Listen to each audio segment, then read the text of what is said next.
Welcome back my weebs and otakus, it's Otakunofuji with another game video.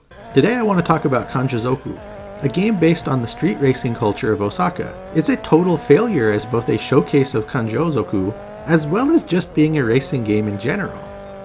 But if you strip it to its bare bones and just take it for what it actually is, it can be kinda fun, maybe? Let me explain. As always, please like and subscribe to the channel if you like this or any of our other content. It really helps when you do. Just for a brief history lesson, Kanjozoku refers to the street racing culture of Osaka, Japan. Back in the day, a big raised highway was built in Osaka, and at night rival car clubs would tear around the circuit and race each other. These illegal races eventually drew the ire of the local police, and the racing culture has almost died out entirely now, save for a few diehards keeping it alive today, for historical value as much as anything. This Kanjozoku video game unfortunately doesn't tell you any of that. It has absolutely nothing to do with the real car culture. And the big circular highway the game lets you drive on isn't actually anything like the real route in Osaka. This game is Kanjozoku in name only. As far as a racing game, well, it isn't much of one. It's one of the most blatant, disgusting examples of false advertising I've ever seen, to be honest. See, all of the screenshots and trailers on the Xbox store showing off the game are all nonsense. They're all wrong. They're all fake. The biggest issue is that those screens and trailers show off multiplayer races and other race cars on the track with you. You know, like a real racing game. But this game doesn't have any of that. You don't race other cars, ever, at all.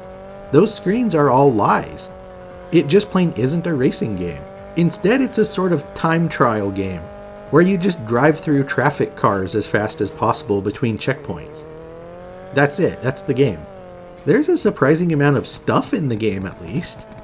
There are 28 different cars, none of which are officially licensed, of course, ranging from various Honda Civic models, which were actually the favored platform for many real Kanjozoku racers, to various Supras, Skylines, and other JDM lookalikes. You can upgrade your cars, though the upgrade path is pretty simplistic, and you can modify the look of the car as well.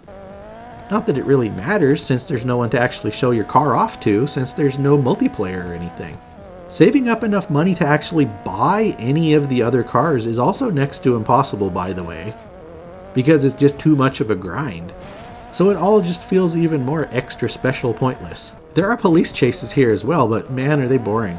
The cops don't really do anything special, and you can outrun them extremely easily. I never actually liked police chases in racing games that much though, so whatever. So let's recap. The game does nothing whatsoever with the Kanjozoku culture. It's a big fat lie of false advertising because it isn't really a racing game, despite the screens and videos making it look like one.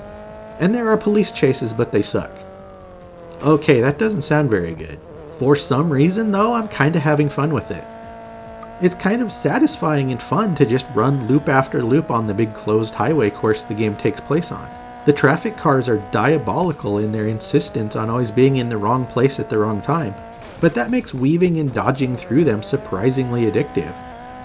It's not a good driving game at all, but I don't hate it as much as I thought I might. There is some fun to be had here. Oh, and there are anime waifus. Really horrible, ugly, awkward-looking ones with big blobby boobs. But at least that aspect of the screenshots and marketing of the game wasn't a huge lie. They only appear on the menu and serve no purpose other than to just be eye candy. But they're more like candy corn or Good and Plenty instead of candy anybody actually wants to eat or look at. Ultimately, this Kanjozoku game is pretty darn terrible. It does nothing with the culture it's based on, was marketed based on total lies, and isn't even really a racing game. For the right price though, there is some fun to be had here as a cheap time waster if you just want to get some easy achievements and kill some time dodging traffic on an Osaka highway. Normal price is $15, which is way too much, but I got it for closer to $8 on Xbox and don't hate myself for paying it. It should be noted that it's cheaper on Switch than other platforms, but it's only playable in handheld mode and can't be played on TV at all, so be warned. Kanjozoku is a putrid stink pile failure of a game without question. But it's also kinda sorta fun maybe, if you lower your expectations to basically zero. Thanks a lot for watching. Please like and subscribe and check out Otakunofuji.com.